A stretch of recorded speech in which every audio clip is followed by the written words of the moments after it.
പ്രത്യേകത electoral autocracy social മീഡിയയും ഭരിക്കാൻ തുടങ്ങിയിട്ടുണ്ട്. അജണ്ട നിശ്ചയിക്കുന്നതും വാർത്തകളെ കൊല്ലുന്നതും വാർത്തകൾ സൃഷ്ടിക്കുന്നതും ഒക്കെ തന്നെ മീഡിയ ആണ്. കാര്യം അദ്ദേഹത്തിൻ്റെ മുഖ്യധാര രാഷ്ട്രീയ പാർട്ടി ബഹിഷ്കരിച്ചിട്ടും ഇത് കാണാൻ ആളുണ്ടെന്ന് പറയുന്നത് കേരളത്തിൻ്റെ അകത്ത് വേറൊരു വ്യൂവർഷിപ്പ് നിലനിൽക്കുന്നുണ്ട്. നമ്മൾ മാധ്യമങ്ങൾ ഈ സിവിൽ സൊസൈറ്റിയുടെ ഭാഗമാണെന്നാണ് മനസ്സിലാക്കുന്നത്. പക്ഷേ അതൊരു വളരെ തെറ്റിദ്ധാരണജനകമായിട്ടുള്ള കാര്യമാണ്. അത് രാജഗോപാൽ ആദ്യം തന്നെ അപനിർമ്മിക്കാൻ ശ്രമിക്കുന്നു അത് തന്നെയാണ്. ഇത് മുതലാളിത്ത മാധ്യമം തന്നെയാണ്. ഇതിനാണ് നമ്മൾ ഈ ബൂർഷ്വാ മാധ്യമം എന്നുള്ളത് ഇതിനത്ര അപകീർത്തികരമൊന്നുമല്ല. ബൂർഷ്വാ മാധ്യമമാണ്. കാര്യം അതൊരു വ്യവസായമാണ്. അതിന് മൂലധനം ഇറക്കിയിട്ടുണ്ട്. ആ മൂലധനത്തിൻ്റെ സ്രോതസ്സ് ക്ലീൻ ആണോ അല്ലയോ എന്നുള്ള കാര്യം സംശയങ്ങൾ പല മാധ്യമങ്ങളും നിലനിൽക്കുന്നുണ്ട്. കാര്യം എവിടെ നിന്നാണ് ആ സ്രോതസ്സ്, ആ മൂലധന സ്രോതസ്സിൻ്റെ അടിസ്ഥാനം എന്ത് തുടങ്ങിയ വിഷയങ്ങളൊക്കെയാണ് നമ്മൾ പ്രേക്ഷകർ ഉന്നയിക്കേണ്ടത്. ആ മൂലധന സ്രോതസ്സ് നിലപാടുകളെയും സ്വാധീനിക്കുന്നതായിരിക്കും. അപ്പോൾ ബൂർഷ്വാ മാധ്യമങ്ങളാണ് ഇതൊക്കെ തന്നെ. ആ ബൂർഷ്വാ മാധ്യമങ്ങളുടെ സ്വാതന്ത്ര്യം പരിമിതമാണ്, ഭരണഘടന തത്വം. അപ്പോൾ അതുകൊണ്ട് മാത്രമല്ല ഈ എന്താ പറയുക, ഒഴിഞ്ഞനൊക്കെ പറഞ്ഞ ചണമുതലാളിത്തം ഒരു കാലത്ത് മാധ്യമങ്ങൾ നടത്തിക്കൊണ്ടിരുന്നതെങ്കിൽ ഇന്നത് മാറി. ഇന്നൊരു കോർപ്പറേറ്റ് സ്വഭാവത്തിൽ വരുന്ന വലിയ തോതിലുള്ള വലിയ ഇൻവെസ്റ്റ്മെൻറ്റ് ആവശ്യപ്പെടുന്ന ക്യാപിറ്റൽ ഇൻവെസ്റ്റ്മെൻറ്റ് ആവശ്യപ്പെടുന്ന മാധ്യമപ്രവർത്തനമാണുള്ളത്. അപ്പോൾ ഇത്തരമൊരു സന്ദർഭത്തിൽ മാധ്യമത്തിൻ്റെ ഓട്ടോണമി എന്ന് വിളിക്കും. സ്വാതന്ത്ര്യം എന്നൊക്കെ വളരെ വിശാലമായ അർത്ഥമുള്ള നമ്മുടെ ഫിലോസഫിക്കൽ സെൻസിലാണ് ഫ്രീഡം അല്ല, ഓട്ടോണമി, ഒരു സ്വാതന്ത്ര്യം മാധ്യമത്തിനുണ്ടോ എന്നുള്ളൊരു പ്രധാനപ്പെട്ട കാര്യമാണ്. അതിലേക്ക് അപ്പോൾ മാധ്യമത്തിന് മാത്രമായ സ്വാതന്ത്ര്യം ഉണ്ടോ എന്ന് ചോദിക്കാം. മാധ്യമത്തിന് മാത്രമായിട്ട് എന്തെങ്കിലും സ്വാതന്ത്ര്യം നിലനിൽക്കുന്നുണ്ടോ ഇന്നത്തെ സംവിധാനത്തിനകത്ത്? മാധ്യമത്തിന് മാത്രമായിട്ട് എന്തെങ്കിലും തരത്തിൽ ഓട്ടോണമി നിലനിൽക്കുന്നുണ്ടോ? അവിടെയാണ് ഒരു പ്രധാനപ്പെട്ട കാര്യം നമ്മൾ കടന്നു വരുന്നത്. നമ്മുടേതൊരു വളരെ ഈ എന്താ പറയുക, ഞാൻ രാജഗോപാലി പറഞ്ഞ കാര്യത്തോടെ വിയോജിക്കുന്നുണ്ട്. കാരണം വലിയ തോതിലൊരു ഷിഫ്റ്റ് നടന്നിട്ടുണ്ട്. അത് 2014 ശേഷം നടന്ന ഷിഫ്റ്റാണ്. അത് കൂടുതൽ രൂക്ഷമാണ്. പക്ഷേ ഒരു വലിയ തോതിലുള്ളൊരു പൊളിറ്റിക്കൽ ഇക്കോണമിയുടെ തലത്ത്, കൾച്ചറിൻ്റെ തലത്തൊക്കെ ഒരു വലിയ വലതുപക്ഷവൽക്കരണം അതിന് മുമ്പ് തന്നെ ആരംഭിച്ചു. അങ്ങനെ ആ ഷിഫ്റ്റിൻ്റെ ഒരു മൂർധന്യാവസ്ഥയിലാണ് എന്താ പറയുക, ഒരു നരേന്ദ്രമോദിയെ പോലെ പ്രധാനമന്ത്രി വരുന്നു, ബൽസനോറിനെ പോലെ ഒരു ഓബറിനെ പോലെ ഹംഗറിയിൽ വരുന്നു, ബ്രസീലിൽ വരുന്നു. അങ്ങനെ അതൊരു വലിയ തോതിൽ ഷിഫ്റ്റ്, എർഗോദാൻ ടർക്കിയിൽ വരുന്നു. ഇങ്ങനെ വലിയ തോതിൽ ഷിഫ്റ്റ് നടക്കുന്നുണ്ട്. എന്താ പറയുക, ഷീ ജിൻപിങ്ങിനെ പോലുള്ള ഒരു വളരെ ഓട്ടോക്രാറ്റിക്കൽ ലീഡർ പവർ അസ്യൂം ചെയ്യുന്നതൊക്കെ തന്നെ ഒരു ലോക സാഹചര്യം നിലനിൽക്കുന്നുണ്ട്. ട്രംപിനെ പോലെ ഒരു അങ്ങേയറ്റത്തെ പോസ്റ്റ് ട്രൂത്തിൻ്റെ വക്താവായിട്ടുള്ള ട്രംപിനെ. അപ്പോൾ ഇതിൻ്റെ ഒരു പശ്ചാത്തലത്തിൽ നമ്മൾ നോക്കുമ്പോൾ മീഡിയയുടെ ഒരു ഓട്ടോണമി എന്ന് വിളിക്കുന്ന കാര്യം വാസ്തവത്തിൽ ഒരു സംശയാസ്പദമായിട്ടുള്ള കാര്യമാണ്. അപ്പം നമ്മൾ പൊതുവിൽ കാണുന്ന കാര്യം മാധ്യമത്തിന് മാത്രമല്ല, നമ്മുടെ രാഷ്ട്രീയത്തിലാണെങ്കിലും എഴുത്തുകാർക്കാണെങ്കിലും സാംസ്കാരിക നമ്മൾ ജീവിക്കുന്ന ഒരു ലിബറൽ ഡെമോക്രസിയിലുള്ള വലിയ ഷിഫ്റ്റ് എന്ന് പറയുന്നത് ഒരു വിയോജിപ്പിൻ്റെ സംസ്കാരത്തിൽ നിന്ന് ഒരു വിധേയത്വത്തിൻ്റെ സംസ്കാരത്തിലേക്കുള്ള വലിയ ഷിഫ്റ്റ് നമ്മൾ കാണുന്നുണ്ട്. ഒരു വിധേയത്വത്തിൻ്റെ സംസ്കാരം, ഒരു സബ്മിസീവ്നെസ്സിൻ്റെ സംസ്കാരം വളരെ പ്രകടമാണ്. അത് എവിടെയാണെങ്കിലും, അത് മാധ്യമത്തിലാണെങ്കിലും സർവകലാശാലകളിലാണെങ്കിലും അക്കാദമിക് മേഖലകളിലാണെങ്കിലും പൗരസമൂഹത്തിൻ്റെ മേഖലയാണെങ്കിലും നമ്മൾ അങ്ങനെ വിധേയത്വത്തിൻ്റെ സംസ്കാരം വളരെ തന്ത്രപൂർവ്വം നമ്മുടെ ഓട്ടോക്രസി ഡെവലപ്പ് ചെയ്തെടുത്തിട്ടുണ്ട്. ആ വിധേയത്വത്തിൻ്റെ സംസ്കാരം, എ കൾച്ചർ ഓഫ് സബ്മിസീവ്നെസ് എന്ന് പറയും. ആ കൾച്ചർ ഓഫ് സബ്മിസീവ്നെസ്സിൻ്റെ അടുത്താണ് ഈ മാധ്യമം ഇതിന് സ്വച്ഛന്തമായി വേറിട്ട് നിൽക്കുന്ന ഒരു പ്രസ്ഥാനമാണെന്ന് എനിക്ക് തോന്നുന്നില്ല. കാര്യം ഇത്തരം സബ്മിസീവ്നെസ്, ഈ ഒരു വിധേയത്തിൻ്റെ സംസ്കാരം, വിയോജിപ്പ് രേഖപ്പെടുത്താനുള്ള ഒരു ഭയം, ഈ ഭയം എന്ന് പറയുന്നത് എന്താ പറയുക, ഭരണകൂടം ഇൻഡ്യൂസ് ചെയ്യുന്ന ഭയം മാത്രമായിരിക്കില്ല. തൻ്റെ സ്ഥാനം നഷ്ടപ്പെടുന്നതിൻ്റെ ഭയം, തൻ്റെ അധികാരം നഷ്ടപ്പെടുന്നതിൻ്റെ ഭയം. അപ്പോൾ മാധ്യമം ഒരു അധികാര സ്ഥാപനമാണ്. എഡിറ്റർ പോസ്റ്റ് അധികാര പോസ്റ്റാണ്. അപ്പോൾ അതിൻ്റെയൊക്കെ ബന്ധപ്പെട്ട ഒരു പ്രധാനപ്പെട്ട ഒരു ആദിയും ആകുലതകളും നമ്മളെ പലപ്പോഴും ഈ വിധേയത്തിൻ്റെ സംസ്കാരത്തിലേക്ക് നയിക്കാൻ ഇത് എഴുത്തുകാർക്കുണ്ട്, സാംസ്കാരിക പ്രവർത്തനമുണ്ട്. അങ്ങേയറ്റ വിധേയത്വമാണ് നമ്മൾ കാണുന്നത്. അപ്പോൾ ഇത്തരം ഒരു വിധേയത്തിൻ്റെ സംസ്കാരത്തിൻ്റെ അകത്ത് എങ്ങനെയാണ് ഒരു പുതിയ വലതുപക്ഷവൽക്കരണം മാധ്യമങ്ങളെ ഉപയോഗിക്കുന്നുള്ളതാണ് പ്രധാനപ്പെട്ട നമുക്ക് തോന്നുന്ന കാര്യം. ഒരു മീഡിയ പലപ്പോഴും അവതരിപ്പിക്കുന്നതിൽ ഒന്ന് ഈ വിക്റ്റിമായിട്ട് വാസിലൊരു വേട്ടക്കാരൻ്റെ റോൾ ഇവർക്കുണ്ട്. ഇപ്പോൾ ഉദാഹരണത്തിന് അജണ്ട നിശ്ചയിക്കുന്നതും വാർത്തകളെ കൊല്ലുന്നതും വാർത്തകൾ സൃഷ്ടിക്കുന്നതും ഒക്കെ തന്നെ മീഡിയ ആണ്. എങ്ങനെ അജണ്ട ഏത് തരത്തിൽ ചർച്ച കൊണ്ടുപോകണം എന്നുള്ളതാക്കാം. ആൾക്കാരുടെ റെപ്യൂട്ടേഷൻ ആക്രമിക്കാം മാധ്യമങ്ങൾക്ക്, തിരിച്ചു ചോദിക്കാൻ പറ്റും. പക്ഷേ മാധ്യമങ്ങൾ അക്കൗണ്ടബിലിറ്റി ഉണ്ടോ? രാഷ്ട്രീയക്കാരന് അക്കൗണ്ടബിലിറ്റി ഉണ്ട്.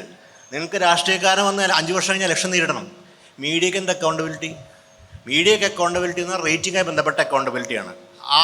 അതും ദുരൂഹവും വളരെ അബ്സ്ട്രാക്റ്റ് ആയിട്ടുള്ള അക്കൗണ്ടബിലിറ്റി. ഈ മീഡിയയ്ക്ക് എന്ത് അക്കൗണ്ടബിലിറ്റി ഉള്ളത്? കേരളത്തിലെ ഇന്ത്യയിൽ ഏത് മീഡിയയ്ക്ക് അക്കൗണ്ടബിലിറ്റി ഉള്ളത്? ഒരു മീഡിയയ്ക്ക് ടെലഗ്രാഫിനും അക്കൗണ്ടബിലിറ്റി ഇല്ല. ആ നിലയ്ക്ക് നോക്കുകയാണെങ്കിൽ ടെലഗ്രാഫിൻ്റെ അക്കൗണ്ടബിലിറ്റി ഉള്ളത് ആരോട് അനുസരണബിളാണ്?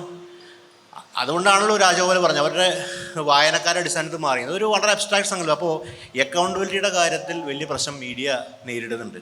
അപ്പോൾ മീഡിയയ്ക്ക് ആ നിലയ്ക്ക് ഒരു അജണ്ട സെറ്റ് ചെയ്യാനും അജണ്ട ഡ്രൈവ് ചെയ്യാനും അവർക്ക് സാധിക്കുന്നതിൻ്റെ കാര്യം അവർ അക്കൗണ്ടബിലിറ്റിക്ക് വിധേയല്ല. ഏത് തരത്തിൽ അക്കൗണ്ട് പിന്നെ പറയാമോ തന്നെ കേസ് എടുക്കുക എന്നുള്ളതാണ്.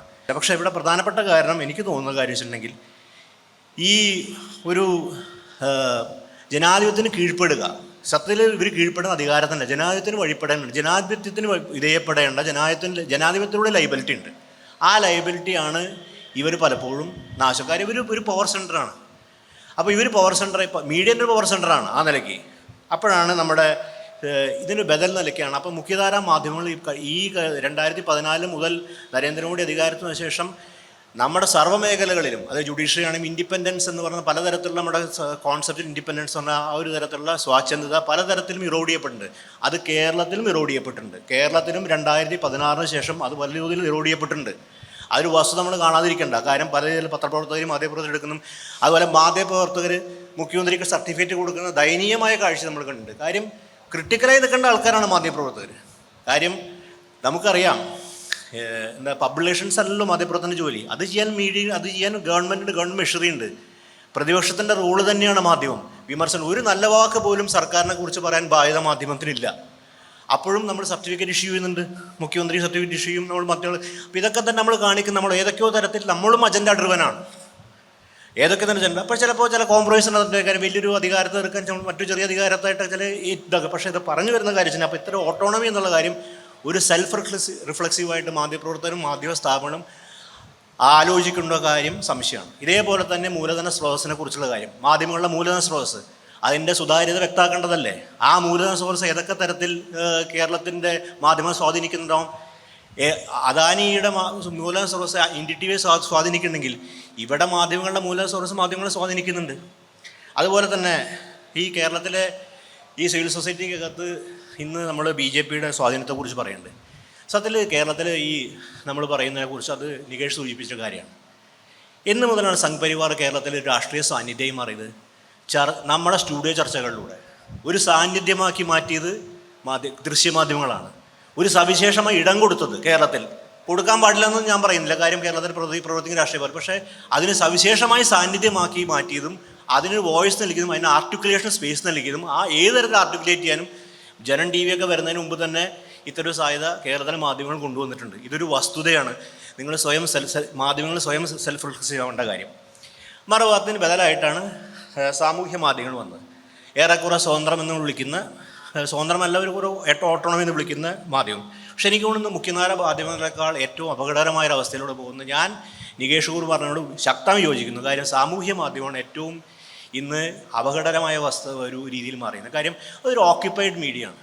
ഏറ്റവും കൂടുതൽ നമ്മൾ കൊളോണിസം നമ്മൾ എന്താ പറയുക, ഇസ്രയേലിനെ കുറിച്ച് പാലസ്തീൻ ഓക്യുപ്പേഷനൊക്കെ പറഞ്ഞ ഓക്യുപ്പൈഡ് മീഡിയയാണ്. ഞാൻ സോഷ്യൽ മീഡിയ കാണുന്നത് ഒരു ഓക്യുപ്പൈഡ് മീഡിയ ആയിട്ടാണ്. അതിൽ വളരെ ഫോഴ്സ്ഫുള്ളായിട്ട് അതിൽ പ്രൊഫഷണൽ ജേർണലിസ്റ്റുകൾ തന്നെയാണ് ഈ ഓക്യുപ്പേഷൻ്റെ പല സംഘങ്ങൾക്കും നേതൃത്വം കൊടുക്കുന്നതും ദയനീയമായിട്ടുള്ള അവസ്ഥ നമ്മൾ കാണാൻ പറ്റും. അപ്പോൾ ഓക്യുപ്പൈഡ് മീഡിയയാണ് സോഷ്യൽ മീഡിയയിൽ. രണ്ടാമത്തെ കാര്യം, ഞാനത് ഹന്ന അരൻഡനെ പോലെ അത്തരം തിയറിറ്റിക്കൽ പാർട്ടിലേക്ക് പോകേണ്ടതായിരുന്നു, പക്ഷേ അതിനില്ല. അപ്പോൾ ഒറിജിൻസ് ഓഫ് ടോട്ടലിറ്റേറിയനിസം എന്നൊരു പ്രധാനപ്പെട്ട പുസ്തകമുണ്ട്. നാസി സ്റ്റാലിനിസ്റ്റ് പീരീഡിനെ കുറിച്ചുള്ള ലോകത്തെ ഏറ്റവും പ്രമുഖമായിട്ടുള്ള ഫിലോസഫറായിട്ട് ഹന്ന അരൻഡൻ്റെ പുസ്തകം. അവർ പറയുന്ന കാര്യമുണ്ട്, ആരാണ് who is ideal subject of a totalitarian system, either communism or fascism. Ideal subject ആരാ? The person, the citizen who cannot distinguish truth from reality, who cannot distinguish rhetoric from fact, who cannot distinguish illusion from what is real or myth. ഈ distinguish ചെയ്യാൻ പറ്റാത്ത capability ഇല്ലാത്ത ഒരു സിറ്റിസണാണ്. അല്ലാണ്ട് ഒരു വളരെ ഫ്രണ്ട്സീഡായിട്ടുള്ള ഒരു കമ്മ്യൂണിസ്റ്റോ അല്ലെങ്കിൽ ഹൈലി എന്താ പറയുക കാലിബ്രേറ്റഡ് ആയിട്ടുള്ള ഒരു ഐഡിയോളജിക്കൽ പൊസിഷനുള്ള ഒരു ഹിന്ദുത്വവാദിയൊന്നും ആയിരിക്കില്ല അതിൻ്റെ ഐഡിയൽ സിറ്റിസൺഷിപ്പ്. ഐഡിയൽ സിറ്റിസൺ എന്ന് പറഞ്ഞാൽ ഈ ട്രൂത്തും റിയാലിറ്റിയും തമ്മിൽ വേർതിരിക്കാൻ പറ്റാത്ത വിധത്തിൽ, ട്രൂത്തും ഇല്യൂഷൻ വേർതിരിക്കാൻ പറ്റാത്തൊരു സിറ്റിസൺഷിപ്പ് ഉണ്ട്, പൗരത്വം. ആ പൗരത്വം സൃഷ്ടിക്കുന്നതിൽ സാമൂഹ്യ മാധ്യമങ്ങൾ വളരെ ഗണ്യമായ പങ്കുവഹിച്ചിട്ടുണ്ട്. അത് നമ്മൾ കാണുന്നത് എങ്ങനെ വളരെ ആസൂത്രിതമായിട്ടുള്ള രാഷ്ട്രീയത്തിൻ്റെയും സംഘടനാപര ഇടപെടലിലൂടെയാണ് ഇത്തരം ഐഡിയൽ സിസ്റ്റം. അപ്പോൾ നമ്മൾ ന്യായീകരണം എന്ന് പറയുന്നത് എന്താണ്? ദേ ആർ ഓൾട്ടർനേറ്റ് ഫാക്ട്സാണ് പ്രസൻറ്റ് ചെയ്യണേ. ഈ ന്യായീകരണ തൊഴിലാളികളെ നമ്മൾ വിളിക്കുന്നത് അത് ഏത് രാഷ്ട്രീയ പാർട്ടിയാണ്? What they are presenting alternate facts. അതാണ് ട്രംപ് പറയുന്നത്. ഓൾട്ടർനേറ്റ് ഫാക്ട്സാണ് മുമ്പിൽ വയ്ക്കുന്നത്. അപ്പോൾ അങ്ങനെയാണ്. അപ്പോൾ നമ്മൾ ഈ റിയാലിറ്റിയിൽ നിന്ന്, അതാണ് വാട്സാപ്പിൽ നിന്ന്. ഇപ്പോൾ ഞാൻ കഴിഞ്ഞ ദിവസം വന്ന വാർത്ത, ഇപ്പോൾ ഡൽഹിയിലൊക്കെയുള്ള റെസിഡൻഷ്യൽ വാട്സാപ്പ് മെസ്സേജുകളിലെല്ലാം കാണുന്ന വ്യാപകമായിട്ടുള്ള മുസ്ലിം വിരുദ്ധത. ഇതെങ്ങനെയാണ്? ദേ ആർ ക്രിയേറ്റിംഗ് ഒരു ഇല്യൂഷനാണ്, ഒരു ഇതിനെക്കുറിച്ച് ക്രിയേറ്റ് ചെയ്യാണ്, അതാണ് പ്രചരിപ്പിക്കുന്നത്. അപ്പോൾ ഇത്തരം സോഷ്യൽ മീഡിയ അങ്ങനത്തെ ഒരു സെൻറ്റർ. ഇനി എവിടെയൊക്കെ തന്നെ സോഷ്യൽ മീഡിയ പ്രൊട്ടസ്റ്റ് സ്വഭാവം വരുന്നു, ഭരണകൂടം ഉറപ്പായി ഇൻ്റർനെറ്റ് ഷട്ട് ഡൗൺ ചെയ്തിരിക്കും. ഇപ്പോൾ കർഷക സമരത്തിൽ കണ്ട പോലെ എവിടെയൊക്കെ ട്വിറ്ററോ ഏത് തരത്തിൽ എതിരഭിപ്രായം പ്രകടിപ്പിക്കാൻ പോയോ ഉടനെ ഗവൺമെൻറ് ഓർഡേഴ്സ് വന്നിട്ടുണ്ടാവും. എന്തുകൊണ്ട്? സെൻട്രൽ ഗവൺമെൻറ് കൂടുതൽ പവറിലുകൊണ്ടാണ് ഓർഡേഴ്സ് വരുന്നത്. സ്റ്റേറ്റ് ഗവൺമെൻറ് അത്ര പവറിലെത്തുകൊണ്ട് ഓർഡേഴ്സ് പോകുന്നില്ല എന്നുള്ളതാണ് ഞാൻ മനസ്സിലാക്കുന്നത് അതിൻ്റെ അകത്ത്. കാര്യം ഒരു പ്രത്യേകതരത്തിലൊരു ഇലക്ട്രൽ ഓട്ടോക്രസി, നേരത്തെ ജോണി ലൂക്കോസ് പറഞ്ഞ ഒരു പ്രത്യേകതരം ഇലക്ട്രൽ ഓട്ടോക്രസി സോഷ്യൽ മീഡിയയും ഭരിക്കാൻ തുടങ്ങിയിട്ടുണ്ട്. അത് വളരെ തന്ത്രപൂർണ്ണമാണ്. കാര്യം ഒരു ഭാഗത്ത് അതിൻ്റെ അകത്തുള്ളൊരു വളരെ തരത്തിലുള്ള ആസൂത്രിതമായിട്ട് ലാർജ് സ്കെയിൽ ഇടപെടലിലൂടെ അതിനെ ഓക്യുപ്പൈ ചെയ്തു. മറുഭാഗത്ത് മൂലധനത്തിലൂടെയും മറ്റു തരത്തിൽ അജണ്ട പൊളിറ്റിക്സിലൂടെയും മെയിൻ സ്ട്രീം മീഡിയയും ഓക്യുപ്പൈ ചെയ്തിട്ട് ആ നിലയിൽ ഒരു പ്രധാനപ്പെട്ട രീതിയിൽ നമ്മുടെ ഈ ഇൻഫർമേഷൻ ഡിസമിനേഷൻ ഒരു പ്രതിസന്ധി നേരിടുന്നുണ്ട്.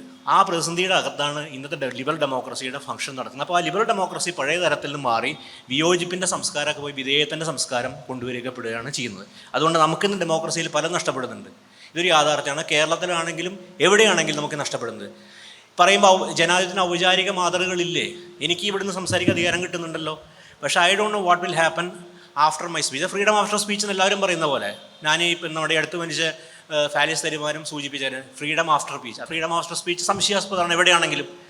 അതെനിക്കറിയില്ല എനിക്കെന്താ സംഭവിക്കുന്നത്, ഏത് തരത്തിലാണ് ലിറ്റിഗേഷൻ വരിക, അതോ എന്നെ കൈകാര്യം ചെയ്യാനാണോ പോകണം നമുക്കറിയില്ല. അപ്പോൾ ഇങ്ങനൊരു പ്രശ്നം നമ്മുടെ മുമ്പിൽ നിലനിൽക്കുന്നത്. അപ്പോൾ ഈ ഒരു ഹൈലി ഓട്ടോക്രസിയിലേക്ക് മാറിക്കൊണ്ടിരിക്കുന്ന ഒരു പൊളിറ്റിക്സ്, റൈറ്റ് വിങ്ങൈസേഷൻ ഓഫ് പൊളിറ്റിക്സ് വലിയ തോതിൽ നമ്മുടെ ലിബറൽ ഡെമോക്രസി വന്നു. അതുകൊണ്ട് നമുക്ക് വിസമ്മതം, ലിബറൽ ഡെമോക്രസിൻ്റെ കോറായിരുന്നു വിസമ്മതം. നമ്മൾ വിസമ്മതം അനുവദിക്കുന്നില്ല. വിസമ്മതം ബുദ്ധിമുട്ടാണ്. കാര്യം വിസമ്മതത്തിൻ്റെ സമയം വിസമ്മതിക്കുകയാണെങ്കിൽ നിങ്ങളുടെ പുറത്ത് മറ്റൊരു അജണ്ട വെച്ച് അത് നശിപ്പിക്കപ്പെടും.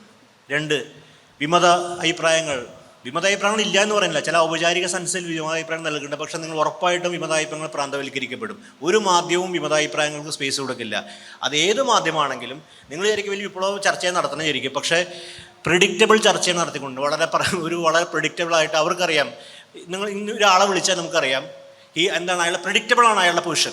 അങ്ങനെ ഒരു പ്രിഡിക്റ്റബിൾ സ്പേസിൻ്റെ അകത്ത് നമ്മുടെ രാഷ്ട്രീയ ചർച്ചയെ കൊണ്ടുപോയി ഗണ്യമായ രീതിയിൽ നമ്മുടെ രാഷ്ട്രീയത്തെ എന്താ പറയുക ആ നിലയ്ക്ക് അതിൻ്റെ ജനാധിപത്യപരമായിട്ട് ചർച്ചയുടെ അന്തസത്ത നമ്മുടെ മാധ്യമങ്ങൾ നല്ല രീതിയിൽ നശിപ്പിച്ചു വെച്ചിട്ടുണ്ട്. കാര്യം പ്രിഡിക്റ്റബിലിറ്റിയിലേക്ക് ഡെമോക്രസിയെ കൊണ്ടുപോയ ചർച്ചകളാണ്. കാര്യം കുറേ പ്രിഡിക്റ്റബിൾ പൊസിഷൻസ് ഉണ്ട്. അത് റൈറ്റ് വിങ് ആണ് ഏറ്റവും പ്രധാനപ്പെട്ട പൊസിഷൻ. അതിൻ്റെ റൈറ്റ് വിങ്ങൈസേഷൻ വളരെ സ്ട്രാറ്റജിക്കലി പ്ലേസ് ചെയ്തു. അറിഞ്ഞോ അറിയാതെയോ എന്നുള്ള കാര്യം പിന്നീടുള്ള ഭാവിയിൽ വല്ല കൺഫ്യൂഷനിൽ നമുക്ക് മനസ്സിലാക്കാൻ പറ്റും കാര്യം. അപ്പോൾ ഈ നിലയിൽ ഒരു ഓട്ടോണമി പോയി, 2 ഭാഗത്ത് വിയോജിപ്പിൻ്റെ രാഷ്ട്രീയം നഷ്ടപ്പെട്ടു. അങ്ങനെ വിധേയത്വത്തിൻ്റെ സംസ്കാരം കൊണ്ട് വിസമ്മതമില്ല, വിമതമില്ല, വിമർശമില്ല. ഈ ഒരു യാഥാർത്ഥ്യത്തിൻ്റെ അകത്ത് പക്ഷേ മാധ്യമത്തിൽ ചില റോളുകൾ നിർവഹിക്കാൻ നിർബന്ധിത സാഹചര്യമുണ്ട്. കാരണം ചില വിമർശനങ്ങൾ ഉയർക്കുമ്പോൾ നേരത്തെ വിനു വിജോണ്ട് പ്രധാനപ്പെട്ട ഒരു കാര്യം പറഞ്ഞ അതെനിക്ക് വളരെ പ്രധാനപ്പെട്ട കാര്യമാണ്. കാര്യം ഈ ഇവിടെ ഇരിക്കുന്ന 2 ജേർണലിസ്റ്റുകളിൽ എൻ്റെ പക്ഷേ നികേഷിൻ്റെ ഏറ്റവും അടുത്ത സുഹൃത്തിനേക്കാൾ കൂടുതൽ നികേഷിനെ ഒബ്സർവ് ചെയ്തിട്ടുള്ള ഒരാൾ ചിലപ്പോൾ ഞാനായിരിക്കും. കാര്യം വളരെ ഡയറിങ് ആയിട്ടുള്ള ജേർണലിസ്റ്റ് നിലയ്ക്ക് കാര്യം ന്യൂസിനെ വിപ്ലവകരമായി മാറ്റി തീർത്തി മുതൽ പിന്നീട് വന്ന നികേഷിന് പലതരത്തിലുള്ള ഇലക്ട്രൽ പൊളിറ്റിക്സിലേക്ക് എൻട്രി, ഇലക്ട്രൽ പൊളിറ്റിക്സിൽ എൻട്രി, പിന്നീട് പുതിയ വേറെ ചാനൽ, പഴയ ചാനൽ സംരംഭം, അതിൻ്റെ പ്രേക്ഷകർ ഇല്ലാത്ത അവസ്ഥ, അതിന് പിന്നീട് പുതിയൊരു ചാനലിലേക്ക് പോകുന്ന, പുതിയ രീതിയിൽ ചാനൽ പരിഷ്കരിക്കപ്പെടുന്ന. ഒപ്പം തന്നെ പക്ഷേ ഞാൻ കൂടുതൽ സഞ്ചരിക്കാൻ ആഗ്രഹിക്കുന്ന ഒരുപക്ഷെ വിനു ജോണിൻ്റെ ഒരു ഇതാണ്. കാര്യം ഒരു ലെസ് അജണ്ട എനിക്ക് പലപ്പോഴും അതിൻ്റെ അകത്ത് ഫീൽ ചെയ്യാറുണ്ട്. ഞാൻ ഇല്ലെന്ന് പറയുന്നില്ല, ഒരു ലെസ് അജണ്ട എനിക്ക് അതിൻ്റെ അകത്ത് അത്രയും പറയുന്ന കാര്യം അദ്ദേഹം വരും. പക്ഷേ അപ്പോഴും അദ്ദേഹം ഒരു കാര്യം പറഞ്ഞ കാര്യം ശ്രദ്ധയാണ്. അതിലെനിക്കൊരു പ്രതീക്ഷയുണ്ട്. കാര്യം അദ്ദേഹത്തിൻ്റെ മുഖ്യധാര രാഷ്ട്രീയ പാർട്ടി ബഹിഷ്കരിച്ചിട്ടും ഇത് കാണാൻ ആളുണ്ടെന്ന് പറയുന്നത് കേരളത്തിൻ്റെ അകത്ത് വേറൊരു വ്യൂവർഷിപ്പ് നിലനിൽക്കുന്നുണ്ട്. ആ വ്യൂവർഷിപ്പ് എന്ന് പറഞ്ഞാൽ ഈ വ്യൂവർഷിപ്പ് അത്ര എന്താ പറയുക പൊളിറ്റിക്കലി കമ്മിറ്റഡ് ആണോ എന്നൊന്നും എനിക്കറിയില്ല. പൊളിറ്റിക്കലി ഐഡിയോളജിക്കലി എന്താ പറയുക വില എഫിനിറ്റി ഉള്ളതാണോ അല്ലെങ്കിൽ റൈറ്റ് വിങ്ങിനോട് ചേർന്ന് നിൽക്കുന്നതാണോ അതൊന്നും നമുക്കറിയില്ല. പക്ഷേ എന്നിരുന്നാലും ഇതിനെതിരെ ഒരു പ്രത്യേക ഒരു കേൾക്കാൻ ആൾക്കാരുണ്ടെന്നുള്ളൊരു സംഭവം അത് വളരെ നിർണായകമാണ്. കാര്യം അത് കേരളത്തെ സംബന്ധിച്ചിടത്തോളം നമ്മുടെ ഒരു വ്യത്യസ്തയായിരിക്കാം. അത് പക്ഷേ മറ്റ് സ്ഥലങ്ങളിൽ അതുണ്ടോ എനിക്കല്ല. ഒരു പക്ഷേ എനിക്ക് തോന്നുന്നു രാജഗോപാലിൻ്റെ ടെലഗ്രാഫ് തന്നെ കേരളത്തിലേക്ക് ഏറ്റവും കൂടുതൽ വായിച്ചപ്പെടുന്നത് എനിക്ക് അഭിപ്രായം തോന്നുന്നുണ്ട്. കാരണം ബംഗാളിലേക്കാളും കൂടുതൽ സ്വീകാര്യത ഞാൻ കാണുന്നത് ഇപ്പോൾ ഞാനൊക്കെ പഠിച്ച ഇപ്പോൾ എന്താ പറയുക ചില മറ്റേ നോർത്ത് ഇന്ത്യൻ ആൾക്കാരൊക്കെ ബംഗാളികളെ കൂടുതലുള്ള ഗ്രൂപ്പുകളിലൊക്കെ ഞാൻ ടെലഗ്രാഫ് വളരെ അപൂർവമായിട്ട് ഷെയർ ചെയ്ത് കണ്ടിട്ടുള്ളത്. പക്ഷേ കേരളത്തിൻ്റെ ഗ്രൂപ്പുകളിൽ ഏറ്റവും കൂടുതൽ സംഘപരിവാർ സ്ഥാനത്ത് വരുന്ന ഇത് ഹെഡ്ലൈൻ ഷെയർ ചെയ്യപ്പെടുന്ന കണ്ടുള്ള ടെലഗ്രാഫാണ്. മാത്രമല്ല ടെലഗ്രാഫിന് വേറൊരു ഇപ്പം എന്താ പറയുക, എന്താ ഈ നന്ദിഗ്രാം മുതലുള്ള വലിയൊരു പൊളിറ്റിക്കൽ ഹിസ്റ്ററി ഉണ്ട്. കാരണം നമ്മുടെ അശോക് മിത്രയെ പോലെ ആൾക്കാരൊക്കെ അതിനകത്ത് രൂക്ഷമായിട്ടുള്ള വിമർശനം ആ കാലത്ത് CPM-നോട് എതിർത്ത് ഇത് കൊണ്ടുവരുന്നൊക്കെ വലിയൊരു ഹിസ്റ്ററി അതിനുണ്ട്. ഞാൻ ഇല്ലയെന്ന് പറയുന്നില്ല. പക്ഷേ അത്രയൊക്കെ ഡിബേറ്റ് ചെയ്യപ്പെടുന്ന കേരളത്തിൻ്റെ കത്തായിരിക്കണം. ഞാൻ പറഞ്ഞു വരുന്നൊരു പോയിന്റ് എന്ന് പറയുന്നത്, അങ്ങനെ ഒരു ക്രിട്ടിക്കൽ സ്പേസ് കേരളത്തിൻ്റെ കത്തുണ്ട്. അതൊരു യാഥാർത്ഥ്യമാണ്. അത് പക്ഷേ പൊളിറ്റിക്കലി ഡ്രിവൺ അല്ല. അത് സിവിൽ സൊസൈറ്റിയോട് കമ്മിറ്റഡ് ആയിട്ടുള്ള, വളരെ ഓട്ടോണമിയോട് കമ്മിറ്റഡ് വേറൊരു പൊളിറ്റിക്കൽ സ്പേസ് കേരളത്തിൻ്റെ കത്ത് നിലനിൽക്കുന്നുണ്ട്. അതിനെ എങ്ങനെയാണ് ഓക്യുപ്പൈ ചെയ്യാൻ നോക്കുകയാണ് നമ്മുടെ രാഷ്ട്രീയ പാർട്ടികൾ. ആ ഓക്യുപ്പേഷൻ്റെ വേറെ സ്വമാണ് സോഷ്യൽ മീഡിയ നമ്മൾ കണ്ടുകൊണ്ടിരിക്കുന്നത്. ആ രീതിയിൽ വളരെതരം ആൾക്കാരെ മെലൈൻ ചെയ്യുക, ടാർണിഷ് ചെയ്യുക, ഇതൊക്കെ തന്നെ അതിൻ്റെ ഒരു വളരെ ഈ ഡെമോക്രസി സബ്വേർട്ട് ചെയ്യാനുള്ള ശ്രമത്തിൻ്റെ ഭാഗമാണ്. ഇതാണ് ഈ നിലനിൽക്കുന്ന ഒരു രാഷ്ട്രീയ സാരം. അപ്പോൾ ഇത് ഒരുപക്ഷെ മറ്റ് സ്ഥലങ്ങളിൽ കുറവാണെന്ന് തോന്നുന്നുണ്ട്. എങ്കിലും നമ്മൾ പ്രതീക്ഷയോട് കാണേണ്ടത് നേരത്തെ പറഞ്ഞ പോലെ തന്നെ ഇതിനെതിരെയുള്ള ചില വ്യത്യസ്ത ശബ്ദങ്ങൾ വരുന്നുണ്ട്. കാര്യം ആത്യന്തികമായിട്ടും ഇന്ത്യ രാജ്യത്തെ അവസാനം ഭരിക്കാൻ പോണ പ്രധാനമന്ത്രി നരേന്ദ്രമോദിയല്ല, ഭരിക്കാൻ പോണ രാഷ്ട്രീയ പാർട്ടി BJP അല്ല. നമുക്ക് എല്ലാവർക്കും അറിയാം. കാര്യം അതിജീവിക്കാൻ സാധിക്കുന്ന കാര്യം അതിൻ്റെ അകത്ത് ഇന്ത്യയുള്ള ഒരു പൊട്ടൻഷ്യാലിറ്റി ഈ ഡെമോക്രസിക്ക് അകത്ത് ഉണ്ടാവണം. അത് ആ സ്വഭാവം പ്രകടിപ്പിക്കുക തന്നെ ചെയ്യുന്നതാണ് ഞാൻ വിശ്വസിക്കുന്നത്. പക്ഷെ ഇങ്ങനെ പറയുമ്പോഴും അതിനെതിരെയുള്ള ത്രെറ്റ് എന്ന് പറയുന്നത് മീഡിയ തന്നെ ത്രെറ്റായി മാറുന്നു. കാര്യം മീഡിയ തന്നെ ഒരു വിധേയത്വത്തിൻ്റെ സ്ഥാപനമായി മാറുന്നു. ഏതൊക്കെയോ തരത്തിൽ വിധേയത്വം പ്രകടിപ്പിക്കുന്നൊരു യാഥാർത്ഥ്യമാണ്. അവൻ വിധേയത്തിൻ്റെ സംസ്കാരം പല രീതിയിലും, ഞാൻ പറയില്ല, അത് മാധ്യമങ്ങൾക്ക് മാത്രമല്ല എഴുത്തുകാർക്കുണ്ട്. സാംസ്കാരിക ആ വിധേയത്വം വളരെ ആ വിധേയത്വം ആവശ്യപ്പെടുന്നു. കമാൻഡ് ചെയ്യേണ്ട ആ വിധേയത്വം വേണം. ആ വിധേയത്വം ആവശ്യപ്പെട്ടാൽ മാത്രമേ നിങ്ങൾക്ക് നിലനിൽക്കാൻ പറ്റുള്ളൂ എന്ന് തോന്നുന്നുണ്ട്. ഇത് എല്ലാ സ്ഥലങ്ങളിലും ഉണ്ട്. സർവകലാശാലകളുണ്ട്, അക്കാഡമിക്സ് ഉണ്ട്. അവിടെ നിങ്ങൾ വിധേയമല്ലെങ്കിൽ നിങ്ങൾക്ക് പലതും നഷ്ടപ്പെടാനുണ്ട്. അപ്പോൾ എല്ലാ സ്ഥലത്തും ഈ വിധേയത്തിന് കാര്യമുണ്ട്. രണ്ടാമതായിട്ട് നമ്മളിപ്പോൾ അഭിമുഖീകരിക്കുന്ന പുതിയ പ്രശ്നം ഡീഫേക്കിൻ്റെ പുതിയ രാഷ്ട്രീയമാണ്. അത് ഈ ഇലക്ഷൻ എങ്ങനെ ബാധിക്കാൻ പോകുന്നത് ഗുരുതരമായിട്ടൊരു പ്രധാനപ്പെട്ട ഒരു ഇഷ്യൂ നമ്മുടെ മുമ്പിൽ അഭിമുഖീകരിക്കുന്നത്. കാരണം അത് മുഖ്യധാര മാധ്യമങ്ങളൊക്കെ തന്നെ അത് എന്താ പറയുക, ഒരു തരത്തിലും അപ്രസക്താക്കുന്ന തരത്തിലാണ് AI-യുടെ പുതിയ തരത്തിലുള്ള ഇമ്പാക്റ്റ്. നമുക്കറിയാവുന്ന പോലെ ഇപ്പോൾ ഇവർ കൺസോർഷ്യം തന്നെ ഫോം ചെയ്യുന്നുണ്ട്. ബാർഡും ജെമിനിയായി മാറി. ജെമിനിയും OpenAIയും ഫേസ്ബുക്കും സുക്കർബർഗും കൂടി ചേർന്ന് മെറ്റയും കൂടി ചേർന്ന് ഒരു കൺസോർഷ്യം ഫോം ചെയ്യുന്നുണ്ട്. കാര്യം ഇലക്ഷനിൽ AI-യുടെ ഇത്. പക്ഷേ എന്നിരുന്നാലും ചോദിക്കട്ടെ, ഇപ്പോൾ കാംബ്രിഡ്ജ് അനലിറ്റിക്ക ഈ ഫേസ്ബുക്കിൽ നിന്നാണ് ഡാറ്റ സോഴ്സ് ചെയ്യാനും. ഇപ്പോഴും ഫേസ്ബുക്കിൻ്റെ പബ്ലിക് ഡാറ്റ നിങ്ങൾക്ക് സോഴ്സ് ചെയ്യാൻ പറ്റും. ഫേസ്ബുക്കിലെ പബ്ലിക് ഡാറ്റ സോഴ്സ് ചെയ്യുമ്പോൾ നിങ്ങൾക്ക് അൽഗോരിതമിക്കായിട്ട് അതിനെ അനലൈസ് ചെയ്യാൻ ഇപ്പോഴും പറ്റും. അപ്പോൾ ഇത്തരം ഒരു AI ഡ്രിവൺ ആയിട്ടുള്ളൊരു പൊളിറ്റിക്സ് കാര്യം OpenAI എന്ന് പറഞ്ഞാൽ അത്ര ഒരു സങ്കീർണമായിട്ടുള്ള കാര്യമല്ലാതായി മാറിയിട്ടുണ്ട്. കാര്യം അത് ഇപ്പോൾ പൈത്തൺ പ്രോഗ്രാമിംഗ് ഉപയോഗിച്ച് അത്ര ഒരു വലിയ സങ്കീർണമായിട്ടൊരു അവസ്ഥയല്ല. കാര്യം ആർക്കും പലതരം ഡാറ്റ അനലിസിസ് സാധ്യമാവുന്നൊരു ഘട്ടമുണ്ട് ഇതിൻ്റെ അകത്ത്. ആ നിലയിൽ ഇതെങ്ങനെയാണ് വിനിയോഗിക്കപ്പെടുന്നത് ലാർജ് സ്കെയിൽ എന്താ പറയുക, ഇപ്പം നേരത്തെ ന്യൂസ് ലൗണ്ടറിയുടെ ഒരു പറഞ്ഞ പോലെ വലിയ തോതിൽ ഫണ്ടഡ് ആയിട്ടുള്ള അങ്ങേറ്റ കറപ്റ്റായിട്ടുള്ള ഫണ്ട് വരുന്ന രാഷ്ട്രീയ പാർട്ടിയിൽ എങ്ങനെയാണ് AI ഉപയോഗിക്കാൻ പോകുന്നത് കണ്ടറിയുക വേണം. കാര്യം ഈ ഇലക്ഷൻ നിന്നുള്ളൊരു അവസരമായിരിക്കും. കാര്യം ഈ AI ഉപയോഗിക്കാൻ പോകുന്ന ഡീഫേക്ക് എന്താ പറയുക, ഉദാഹരണത്തിന് ഇപ്പോൾ ഇന്നത്തെ വാർത്ത കരുണാനിധിയും ജയലളിതയുടെയും എന്താ പറയുക ഡീഫേക്ക് വീഡിയോ വന്നു. അത് മാത്രമല്ല, അത് ഒരുപക്ഷെ നമുക്ക് തിരിച്ചറിയപ്പെടാൻ പറ്റുമായിരിക്കാം. കാര്യം അതിനുള്ളൊരു ഓൾട്ടർനേറ്റീവ് എന്നല്ല AI തന്നെ ഡിറ്റക്ട് ചെയ്ത് തരും അത് ഡീഫേക്കാണ്. പക്ഷെ അങ്ങനെ ആയിരിക്കില്ല വരാം. മറ്റു രീതിയിലുള്ള സന്ദേശങ്ങളിലൂടെ നമ്മുടെ പേഴ്സണൽ കമ്മ്യൂണിക്കേഷൻ, ഇപ്പോൾ എൻ്റെ തന്നെ കമ്മ്യൂണിക്കേഷൻ എൻ്റെ സുഹൃത്തുക്കളുടെ ഇടയിൽ വിടുക തുടങ്ങിയ തരത്തിൽ പല ലേയേഴ്സിലുള്ള ഡീഫേക്ക് പ്രൊപ്പഗേഷൻ ഈ ഇലക്ഷൻ എടുത്ത് പ്രവർത്തിച്ച കാര്യം ഒരു ഡീഫേക്ക് ഐഡിയോളജിയാണ്.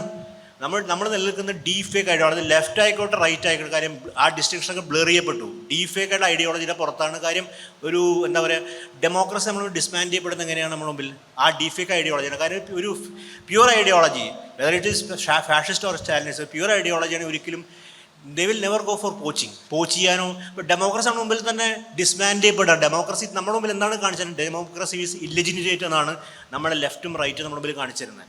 Democracy is ഇല്ലെജിനിറ്റ്. ഡെമോക്രസി യാതൊരു പ്രസക്തിയില്ല. നിങ്ങൾ ചെയ്യുന്ന വോട്ടുകൾക്ക് യാതൊരു പ്രസക്തിയില്ല. ഡിസിഷൻസ് ആർബിട്രറിയാണ്. അത് അവിടെ ഉണ്ടാവണം, കോൺസ്റ്റിറ്റ്യൂഷനിൽ ആവണമെന്നില്ല. Decisions I will take decision എന്ന് പറയുന്ന തരത്തിൽ ഐ ആം ദ പീപ്പിൾ, കാരണം ഐ ആം ദ സ്റ്റേറ്റ് എന്ന് പറയുക ഐ ആം ദ പീപ്പിൾ പറഞ്ഞിട്ട് ഐ ആം ദ പീപ്പിൾ നിലയ്ക്കുള്ള പുതിയൊരു ഓട്ടോക്രസിയിലാണ് നമ്മൾ ജീവിച്ചിരുന്നത്. അപ്പോൾ ഐ ആം ദ പീപ്പിൾ എന്ന സ്ഥലത്ത് നിന്ന് ഐ ആം ദ മീഡിയ എന്ന അവസ്ഥയിലേക്ക് ഒരു വലിയൊരു മാറ്റവും media is the messenger, media is the പൊളിറ്റിക്സായി മാറുന്നൊരു സങ്കീർണമായ സ്ഥിതിവിശേഷത്തിലാണ് നമ്മൾ ഈ ഓട്ടോണമി ഇല്ലാതാണ്. അപ്പോൾ ഡെമോക്രസിയുടെ ഫണ്ടമെൻ്റ് എന്ന് വിളിക്കുന്ന ഓട്ടോണമിയാണ്. ആ ഓട്ടോണമി പല ലെയറിലാണ് വർക്ക് ചെയ്യുന്നത്. സിറ്റിസൻ്റെ പൗരൻ്റെ autonomy to make decision, to infer എന്താ പറയുക ഡാറ്റ, അതുപോലെ to take decision, judicial autonomy, medial autonomy. പക്ഷേ സകല മേഖലയിലും ഓട്ടോണമിയാണ് നമുക്ക് നഷ്ടപ്പെടുന്നത്. അവിടെയാണ് ഓട്ടോണമി നഷ്ടപ്പെടുന്ന സംഭവിക്കുന്നു വിധേയത്വത്തിൻ്റെ ഒരു സംസ്കാരത്തെ കൊണ്ട് പ്രെഡിക്റ്റബിലിറ്റിയുടെ വളരെ പ്രെഡിക്റ്റബിൾ. ഈ ഡെമോക്രസിക്ക് ഇപ്പോഴൊരു അൺസർട്ടനിറ്റി ഉണ്ട്. നിങ്ങളെപ്പോഴും നോക്കുക, ഡെമോക്രസി ചില അൺസർട്ടൻ. ഉദാഹരണത്തിന്, 'അടിയന്തരാവസ്ഥ കഴിഞ്ഞിട്ട് നമുക്കറിയാം നോർത്ത് ഇന്ത്യൻ സ്റ്റേറ്റ് പ്രകടിപ്പിക്കുന്ന ഒരു ഇത് എന്ന് പറഞ്ഞാൽ അതേസമയം കേരളം അനുകൂലി പറയുന്ന ഒരു ഡെമോക്രസിൻ്റെ ചില അൺസർട്ടനിറ്റിയാണ് കാണിച്ചിരുന്നത്, ഡീപ്പായിട്ട് അൺസർട്ടനിറ്റി. പക്ഷേ വളരെ പ്രഡിക്റ്റബിൾ ആക്കി മാറ്റി ഡെമോക്രസി. അതുകൊണ്ട് നിങ്ങൾക്ക് ഉറപ്പുണ്ട് ഇന്ന പാർട്ടിയാണ് നാളെ 300 കൂടുതൽ സീറ്റ് വാങ്ങുക എന്നുള്ള പ്രതിപക്ഷ പാർട്ടികൾ മാത്രമല്ല, എന്തിനു പറയുന്നു, നമ്മുടെ ഭരണപക്ഷ പാർട്ടി മാത്രമല്ല പ്രതിപക്ഷ പാർട്ടി നേതാക്കൾ പോലും പറയുന്നൊരു സാഹചര്യം ഉണ്ടാകുന്നത് പ്രിഡിക്റ്റബിലിറ്റിയിലേക്ക്. അപ്പോൾ ഓട്ടോണമി നഷ്ടപ്പെടുക എന്നുള്ളതാണ് പ്രധാനം. അങ്ങനെ ഓട്ടോണമി നഷ്ടപ്പെടുന്ന ഒരു സാഹചര്യത്തിലാണ് സോഷ്യൽ മീഡിയ നിലനിൽക്കുന്നത്. സോഷ്യൽ മീഡിയ ഓട്ടോണമി നഷ്ടപ്പെട്ടത് ഓക്യുപ്പേഷനിലൂടെ, മെയിൻ സ്ട്രീം മീഡിയ നഷ്ടപ്പെട്ടത് കറപ്റ്റായിട്ടുള്ള മൂലധനത്തിൻ്റെ വരവിലൂടെയും അജണ്ട സെറ്റ് ചെയ്യുന്നതിലൂടെയും. ഇവരെല്ലാം കൂടി ചെയ്യുന്നത് പ്രഡിക്റ്റബിളാക്കി മാറ്റുക. ഈ പ്രഡിക്റ്റബിലിറ്റിക്കകത്ത് ഡെമോക്രസി ഡിസ്ഫങ്ഷണലാണ്, ഒരിക്കലും ഫങ്ഷണൽ ആവാൻ സാധ്യതയില്ല. അപ്പോൾ അതിനുള്ള വലിയ ചെറുത്തേൽപ്പിൻ്റെ ഭാഗമായിട്ടുണ്ടാവും, ഞാൻ ഇല്ല പറയുന്നില്ല. കാര്യം ആ ചെറുത്തേൽപ്പ് വരുന്ന വളരെ ഓട്ടോണമസ് ചെറിയ യൂണിറ്റുകളിൽ നിന്നൊക്കെ പ്രതിഷേധങ്ങൾ ഉയർന്നു വരാം. പക്ഷെ അതൊക്കെ അതിൻ്റെ പൊട്ടൻഷ്യാലിറ്റി അതിൻ്റെ ഒരു പൊട്ടൻഷ്യൽ വരികയും ചെയ്യും. പക്ഷെ നടക്കുന്നൊരു പ്രക്രിയ മീഡിയ അതിൻ്റെ ഓട്ടോണമി നഷ്ടപ്പെടുന്നു. അത് വിധേയത്വത്തിൻ്റെ കൾച്ചർ ഓഫ് സബ്മിസീനസിൽ പോയി. ഇത് മീഡിയ മാത്രമല്ല, എഴുത്തുകാർക്ക് ഓട്ടോണമി നഷ്ടപ്പെട്ടു. കേരളത്തിൽ എഴുത്തുകാർക്ക് ഓട്ടോണമി നഷ്ടപ്പെട്ടു. നിങ്ങൾക്ക് ചോദിക്കാൻ അധികാരമില്ലാതെ ഓട്ടോണമി നഷ്ടപ്പെടുകയാണ്. നിങ്ങൾ ഒരു ഘട്ടത്തിൽ ഞാൻ പറയാം, നമുക്ക് അതുപോലെ തന്നെ ഒരു കാര്യം കൂടി കേരളത്തിൽ പൊതുവിലുള്ള കാര്യം നിർഭാഗ്യവശാൽ പറയാതിരിക്കാൻ പറ്റില്ല. വെസ്റ്റിനെ കുറിച്ച് നേരത്തെ ആരാജുപാല കാര്യം സൂചിപ്പിച്ചിരുന്നു, അതായത് അവിടുത്തെ പ്രശ്നത്തെക്കുറിച്ച്. എനിക്കറിയില്ല, കാര്യം വെപ്പൺസ് ഓഫ് മാസ് ഡിസ്ട്രക്ഷൻ ഒക്കെ പോലുള്ള അജണ്ട സെറ്റ് ചെയ്ത് അവിടുത്തെ മീഡിയയാണ്, കാര്യം പെൻറ്റഗണായി ചേർന്നിട്ട് ചോംസ്കിക്ക് വിമർശിക്കുന്ന വെസ്റ്റേൺ മീഡിയ, അമേരിക്കൻ മീഡിയ തന്നെയാണ്. എങ്കിലും അവിടുത്തെ ഇൻ്റലക്ച്വൽസിന് പ്രത്യേകതയുണ്ട്, അവിടുത്തെ അക്കാഡമിക്സ് പ്രത്യേകതയുണ്ട്, അവിടുത്തെ ഡിസ്റ്റിങ്ഷനുള്ള മീഡിയക്കാർക്ക് പ്രത്യേകതയുണ്ട്. കാര്യം അവരൊക്കെ ഇൻഡിപെൻഡൻറ്റ് ഇൻ്റലക്ച്വൽസ് ആയിരുന്നു. അവർ ഇൻഡിപെൻഡൻസ് അവർ അസേർട്ട് ചെയ്തു. ഒരു അധികാരിയും അവരെ വിളിക്കില്ല, ഒരു അധികാരിയെ അവർ കാണാനും പോകാറുമില്ല, ഒരു അധികാരിയെ ക്ഷണിക്കില്ല, അധികാരിയത്തെ അവർ കാണാനും പോകാറുമില്ല, അതിന് കീഴ്പ്പെടാറുമില്ല. ആ ഇൻഡിപെൻഡൻസ് എന്നുള്ള കാര്യം വെസ്റ്റേൺ ഇൻ്റലക്ച്വൽസിൻ്റെ പ്രധാനപ്പെട്ട എൻലൈറ്റ്മെൻറ്റ് വെർച്യുവാണ്. നമുക്കില്ലാതിരുന്നാണോ? അല്ല, നമുക്ക് ആ ട്രഡീഷൻ ഉണ്ട്. CJ തോമസിൻ്റെ ഉണ്ട്, ഗോവിന്ദൻ്റെ ഉണ്ട്, PK ബാലകൃഷ്ണൻ്റെ വലിയ ട്രഡീഷൻ കേരളത്തിലുണ്ട്. തീർച്ചയായും കേരളത്തിൻ്റെ ട്രഡീഷൻ. പക്ഷേ നമ്മൾ അത് നഷ്ടപ്പെടുന്നുണ്ട്. ആ ഓട്ടോണമി എന്ന് പറയുന്ന സാധനം, നമ്മൾ ഡിസ്ക്രിഷൻ എന്ന് വിളിക്കുന്ന സാധനമുണ്ട്, ആ ഡിസ്ക്രിഷൻ നമ്മൾ നഷ്ടപ്പെടുന്നുണ്ട്, ഓട്ടോണമി നഷ്ടപ്പെടുന്നുണ്ട്. അത് നമ്മുടെ എല്ലാ മേലും, അത് ഒരു വിധേയത്തിൻ്റെ പുതിയ സംസ്കാരം, അത് റൈറ്റ് വിങ് സംസ്കാരമാണ്. അത് കേന്ദ്രത്തിൽ നിന്ന് ഉത്ഭവിച്ചായിരിക്കാം, പക്ഷേ അത് എല്ലാ സ്ഥലത്തേക്കും വ്യാപിച്ചു. അങ്ങനെ ഓട്ടോണമി, സ്വാച്ഛന്യം നഷ്ടപ്പെട്ട ഒരു മാധ്യമം, സ്വാച്ഛന്യം നഷ്ടപ്പെട്ട സിവിൽ സമൂഹം, സ്വാച്ഛന്യം നഷ്ടപ്പെട്ട ജുഡീഷ്യറി, അതിന് വേണ്ടി പ്രഡിക്റ്റബിളായി കഴിഞ്ഞൊരു ഡെമോക്രസി നമ്മളെ സംബന്ധിച്ചിടത്തോളം സ്വതന്ത്രമായി ചിന്തിക്കാൻ ആഗ്രഹിക്കുന്ന, ഒറ്റയ്ക്ക് നിൽക്കാൻ ആഗ്രഹിക്കുന്ന, വേറിട്ട് നിൽക്കാൻ ആഗ്രഹിക്കുന്ന, നമ്മുടെ സ്വാച്ഛന്യത്തിൽ ഒരു തരത്തിൽ വിശ്വാസമുള്ള, അഭിമാനം നമുക്ക് വളരെ സങ്കീർണമായ വാക്കായി കാലത്ത് സ്വാച്ഛന്യത്തിൽ നമുക്ക് വിശ്വസിക്കുന്ന ആൾക്കാരെ സംബന്ധിച്ചിടത്തോളം വലിയ സങ്കീർണ്ണമാണ്. അതിനുള്ള ത്രെട്ട് ഭരണവർഗത്തിൻ്റെ ഭാഗത്തുണ്ട്. കാര്യം എല്ലാ ഭരണവർഗങ്ങളും ആത്യന്തികമായിട്ട് ചെറുതോ വലുതായിട്ട് കോർപ്പറേറ്റ് മൂലധനമായിട്ട് ഒരു സന്ധി നിലനിൽക്കുന്നുണ്ട്. അത് പഴയ മൂലധനമല്ല, ചണമുതലാളിത്തം. ഇപ്പോൾ എന്ത് തന്നെയാണെങ്കിലും ഓയിജൻ പറയുന്ന കാര്യമുണ്ട്, ഗോയങ്കയ്ക്ക് ആ സമയത്ത് അതിൻ്റെ അകത്ത് ഇൻസ്റ്റിങ്ക്റ്റ്വലി അടിയന്തരാവസ്ഥ പ്രതിഷേധിക്കാനുള്ള ഒരു സാധനം പറയുന്നുണ്ട്. ആ ഇൻസ്റ്റിങ്ക്റ്റ് അല്ല ഇന്ന് പ്രവർത്തിക്കുന്ന ഇൻസ്റ്റിങ്ക്റ്റ് ഇന്നത്തെ കോർപ്പറേറ്റ് മൂലധനത്തിൻ്റെ. അത് ആ ഷിഫ്റ്റ് സംഭവിച്ചിട്ടുണ്ട്.